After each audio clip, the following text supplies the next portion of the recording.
This is the Big O Show. This is the Big O Show. I was just talking a little bit because all weekend long people are like, we got to replace Dieter. We got to replace Dieter. And Dieter really wasn't that terrible last year, not like Austin Jackson. And one of the things that I've been talking about is that I expect this coaching staff, which is much more accomplished than the last one offensively, to have way more success, which, by the way, goes with the same thing you're doing right now. Yeah. You know, compared to what I saw with Diaz and his staff, you know, to me, I have a level of expectations from Mario Cristobal that he and his staff will teach these players and assist them in making them better too in the process. So I'm expecting a much more disciplined and better coach team this year, which is another way you're going to improve. It's not just about getting a 4 or 5 star. It's about actually knowing how to coach that 4 or 5 star so he can be a 4 or 5 star on the field.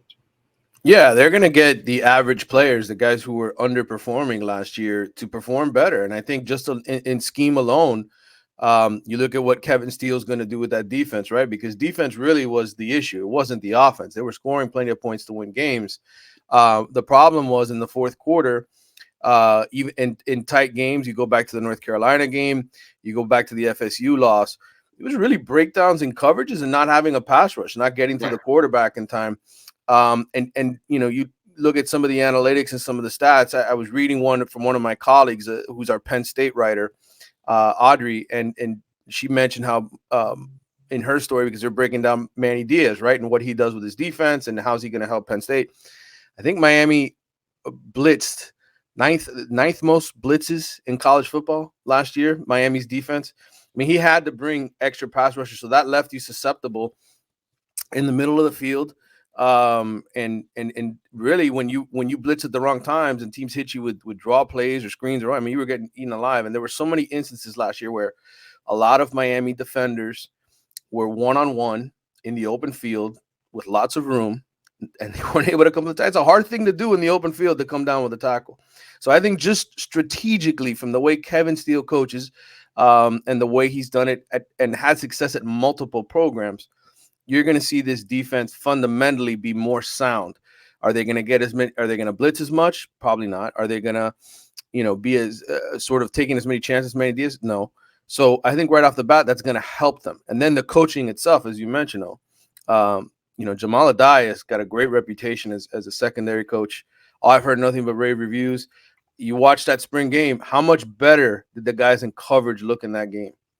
In the spring game, in terms of being stride for stride with receivers and being in positions where they need to be. So I fully expect this to be a much better coach team this year. Your article in The Athletic, you talk a little bit with John Ruiz about the stadium. Walk us through what's the latest there. Well, John Ruiz has been trying for a long time, right, to find a location and build a stadium and, Tropical Park. This is a conversation we've had for years, right? Well, obviously the deal with Inter Miami, getting their approval from Miami commissioners to build at Freedom Park, which is right next essentially to the airport, right? Melreese. Finally, he's had a conversation with somebody in UM's administration. They finally called him and talked to him about a stadium. And obviously he's close with the Moss family. I think his son, Alex, told me they live 2 minutes down the street from where Ruiz lives. And so, any way that they could have an effect, giving some money to this project, helping in any way that they can, that's what they plan to do. I mean, his whole goal is to help the University of Miami, and then help his own business, right? So I think, basically what we have going is the first early steps to potentially Miami partnering with Inter Miami and playing their home games there. Now, I will say this. I did speak to people in Miami's administration, okay? And while I think, they're open to the possibility of playing home games there in a 50,000 to 55,000 seat that wasn't a plan, right? But that wasn't a plan. Right. assuming that gets adopted, because I think right now it's what 27, 28,000 or whatever. Right. Yeah. Assuming they get involved in that and expand it to 50,000, I think that there's a possibility to do it. That said, I think Miami's administration likes playing at Hard Rock Stadium for a couple of reasons. Number one, it's been renovated. They spent a ton of money, right? The Dolphins did to fix that thing up and make it awesome. Secondly, I would say the location. Miami's well aware, and if you read my article, I break down Palm Beach kids and all that. Yeah, I mean, that's being on the Broward Palm Beach border allows them to draw fans from everywhere. Being in the city, where obviously traffic will be a nightmare in that location. It's going to be. We have people in Broward or Palm Beach that think they need a passport to get into Dade. So yeah, no, I got you. So, while I think the idea is nice, I also think there's smart people in Miami's administration that say, you know what? We're kind of happy where we are. We have a good deal with the Dolphins, a good enough deal. And I know everybody's like, well, how are you going to, and I mentioned this all in my article. Make sure you go and read it at The Athletic. But people are like, well, how are you going to pay the bills? You're paying Mario Cristobal a boatload of money, right? You have this huge staff now. You're spending a lot more on football. In their eyes, they've always had the money to spend it. And it's just a matter of choice and whether or not you invest. And they'll make their return. Listen, if you win, now you'll start filling up that stadium, and you'll sell more jerseys than you ever have, and you'll make more money than you ever have. So yeah, and by the way, you'll have and that stadium, the new one for the soccer, they're not going to have as many suites as this one has. Right. So, and you're still going to have to share revenue because it's not your stadium. It's Moss's stadium.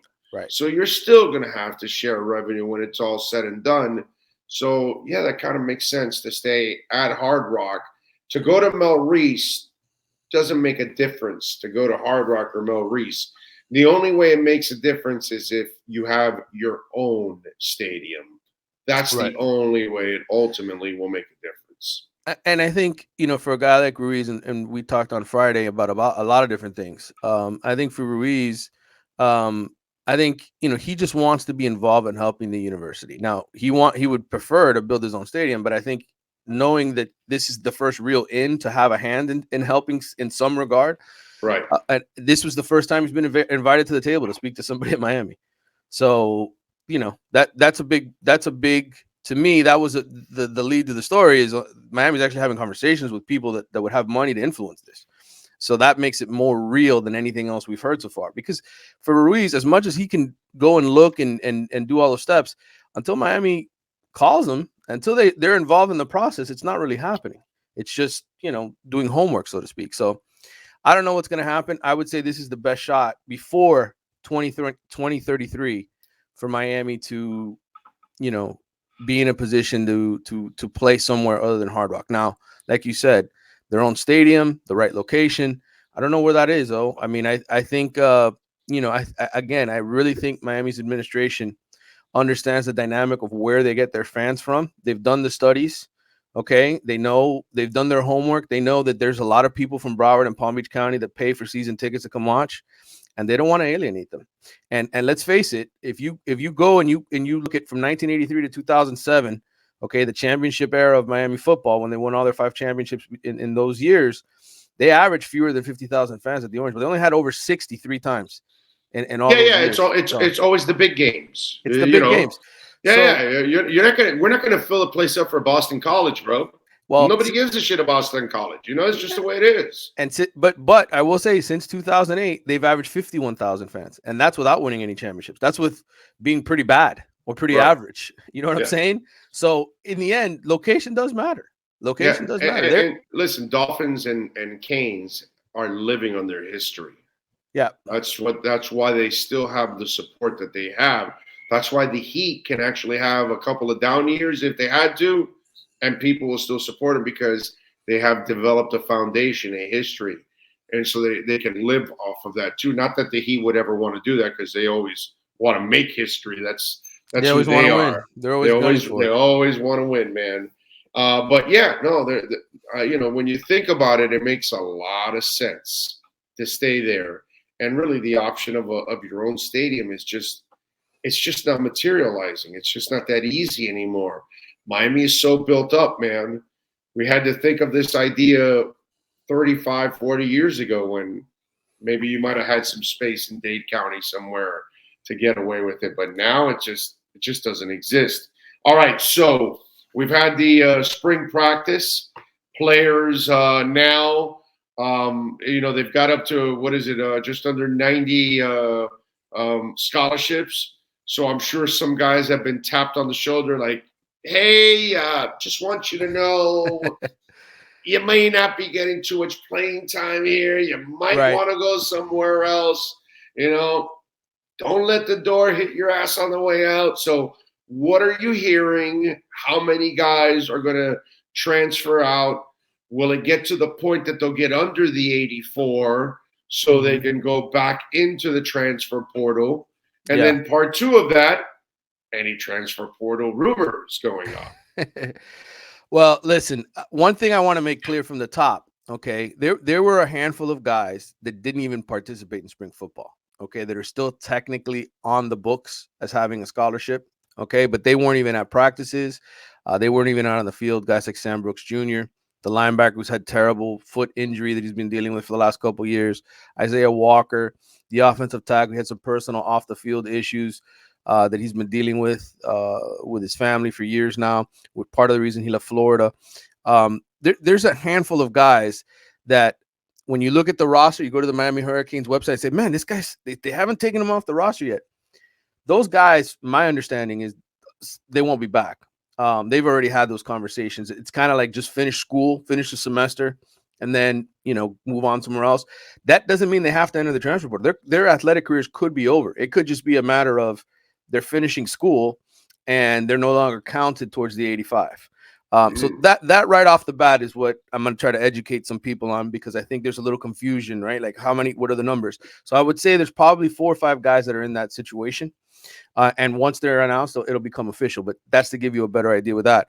Now, there were guys that entered the portal last week. Daz Worsham, the receiver who Miami, at one point he was committed to Alabama. Then he came here. He never really got on the field or did anything here. He's gone. He announced that over the weekend, or it was announced over the weekend. The punter that they brought in to replace Lou Headley, Foley, another Australian-born kid. He was waiting to be the punter this year. Lou decided to come back. He's going somewhere else to find work. Okay, he's looking somewhere else to go play. Well, hey, give him a 6-pack of Deadly Headley, and he'll be fine. Don't worry about it. Exactly. And then Deshaun Troutman, the linebacker who had that domestic dispute, him and his girlfriend got into a fight. They, for lack of a better word, beat each other up. He was basically dismissed. Exciting and new. He was basically dismissed from the football team. And so you have, I think they're down to, by my estimation, okay, and guys that I'm thinking are no longer there because of what I told you earlier about, their athletic careers essentially being over. I think they're on 83, 84 right now. So they can certainly add if they want to. It could be even lower at this point, because I don't have the complete list of names of guys who are leaving or set to leave. But I think it's around 83, 84, which means they can add that receiver if the guy comes available. Now, I know there was a lot of discussion about the kid Addison out of Pittsburgh, the receiver who entered the transfer portal, but it looks like he's headed to USC on a pretty nice NIL deal. Trojans. Okay. Lincoln Riley doesn't mess around either over there, right? I mean, in California, we're not the only ones spending, is what you're saying. Okay. Well, and I would say this. Okay, I went to USC and UCLA with that South Florida Express group. In California, USC and the schools in California are allowed to participate in NIL. It's a different deal. Here in Florida, the state law doesn't allow that. So imagine that, Ruiz and Cristobal could team up together and discuss what they want. Technically, by law, they can't do that here. And they would never do that. Right. There's been no communicating between Ruiz and Cristobal. No, not at all. By the way, did you see the photos of Cristobal's house, the mansion that he just bought, that $8 million, whatever it was? It's ridiculous. A mansion, was beautiful. But anyway, by the way, did you notice the messenger pigeons that he had also? Just saying. That's how he communicates. No digital imprints. He sends a paloma to Ruiz. It just flies out there. Here's what I want. And he lands in Ruiz's thing. He picks it out. He goes, okay, hey, man. Running back from Illinois. You got it. NIL. Here we go. Yeah. Well, I mean, it'd be nice. It'd be nice if Florida state law caught up to California state law, just to make things easier. We don't have to pretend anymore, right? I mean, we can. We It have can we all have be above board. we have pigeons. We're good. We're good. Yeah, but that's it. That's the transfer portal update. That's the transfer portal conversation, so to speak. There may be still guys whose names pop in today, because technically, the kids can file up to May 1st, but then it's up to the schools to put all the information in the computer and spit it out. So there may have been guys over the weekend that still had put their names in that just aren't out yet. It always takes between 48 and 72 hours after they post it to appear. So there may be more, but we'll see. Isaiah Wong is everything all right now? Is his wallet all right? Everything his life wallet is doing just fine. Reese had a good conversation with him and his mom. I don't want to say the agent went rogue, but I think the agent certainly was trying to help his client get some more money, squeeze some more money out of the situation, and probably made a mistake going to ESPN and telling them, this is the deal. But that's the way he played it, and we'll see what happens going forward. But for now, and soon he'll be fired. And soon, right, and soon Isaiah will probably get more money. I mean, I think while there's obvious reasons for a guy like Isaiah to say, "Hey, man, I did more for than this kid Pac did. He's not even here yet." It's true. It's all about your market value. It's all about your market value, baby, and who wants to pay you and so forth. And like I try to tell people all the time, if you're the free agent, that team has to go over, the cap, so to speak, versus giving somebody an extension. It just depends on who wants you and what's out there. And so I don't know what other suitors are out there for Isaiah Wong. There may not be, but I think there certainly were a lot of people who wanted Nigel Pack, and that's why he demanded the kind of NIL deal he got. I'm just glad we're keeping Long Duck Wong here. He'll assuming he comes back and doesn't go pro, which I hope he does. I hope he watched all the football guys go undrafted this week and learn a little lesson. By the way, you thought I was crazy when I said John Ford to you a couple of weeks ago. I don't know if you remember. You said, who's draft eligible? Right. And I said to you, he could be a guy who makes it the only guy. Right. But I said to you, to me, I thought it was Bubba Bolden, then Rambo, then Ford. Those are the three guys I thought had an opportunity to get drafted. And when I said John Ford, you looked at me like, Ford? And I said, I told you, we can go back to the replay of the video. I said to you, run He's the only one, dude. And nobody else got drafted. He carried the flag for the Canes. He carried the flag, kept the streak alive 48 years now, going back to 75. I didn't realize the Gators, 1951, I think, is the last time they didn't have anybody drafted. They're the only streak longer as far as Miami's concerned. 1951? Yeah. They've had somebody drafted every year since 51. And us? Since when? 75. Okay. Seminoles is 83. Okay. Interesting. Wow. Yep. Even through the crappy coaches. Amazing. All right. What are you working on in the Athletic so folks can check you out, my man? Well, I'm flying tomorrow for Phoenix to go down to our athletic meetings, and I was hoping to jump on the flight with Ruiz tonight to go to pick up the Cavender twins and all that, but apparently that's not happening because they haven't been admitted into school. So maybe down the road that'll be a nice story to tell. But for now, I did catch up with Jafari Harvey, who won one of the MVP awards for the spring. Him and Tyler Van Dyke were basically the team MVP. So I caught up with him. Talked to him about his snake collection and these lizards. He's a guy who's big into Animal Planet, and he loves feeding his pets rats. He loves to sit there and see these guys just strike. And so I have a little story with Jafari on that, and being one of the 5 guys I think that are kind of rising up. Their stock is rising heading into next year. They have a chance to do something and potentially get drafted. So I have that, and then as I mentioned before, I caught up with Malik Rozier, the 2018 starter. That story will be done, but for now, man, I mean, it's kind of, we're in that chill mode in the summer now, where it's like, okay, there's a little bit of recruiting going on. There's the transfer portal you're still watching, and then a couple of these features. So that'll be what's on top here, and then I also got to dig into the state of the program, which the Athletic already launched. Which is basically a must read if you're a college football fan. You want to get the dirt on every single Power 5 team. and some of the best group of 5 teams. I got to register in UCF. I'm going to have to meet up with their coaches, with Gus Malzahn at some point here. And then I'm doing, of course, Miami. And so there'll be a ton of stuff to read in the Athletic here over the summertime. We got a really good staff. And I always tell people, don't just get the Athletic for the Hurricanes coverage. Get it for all of college football. Oh, yeah. The best college football team. Yeah. Definitely. No doubt about it. All right. Follow him on Twitter. You see it there. If you don't, you're listening at Manny_Navarro. Catch him twice a week here doing his thing with our Canes Wear Miami Hurricanes report. Manny, thank you, my brother. Appreciate you. Thanks for having me. I'll talk to you again. You got it. Don't forget, all orders over $99, free shipping at Canes Wear. Go to the website, caneswear.com. You can get your Dolphin stuff, Marlins gear, Panthers, Hurricanes, Inter Miami, and anything and everything with a UM logo at Canes Wear.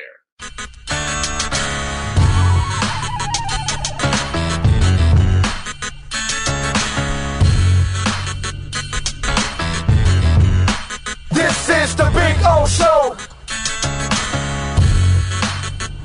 This is the Big O Show.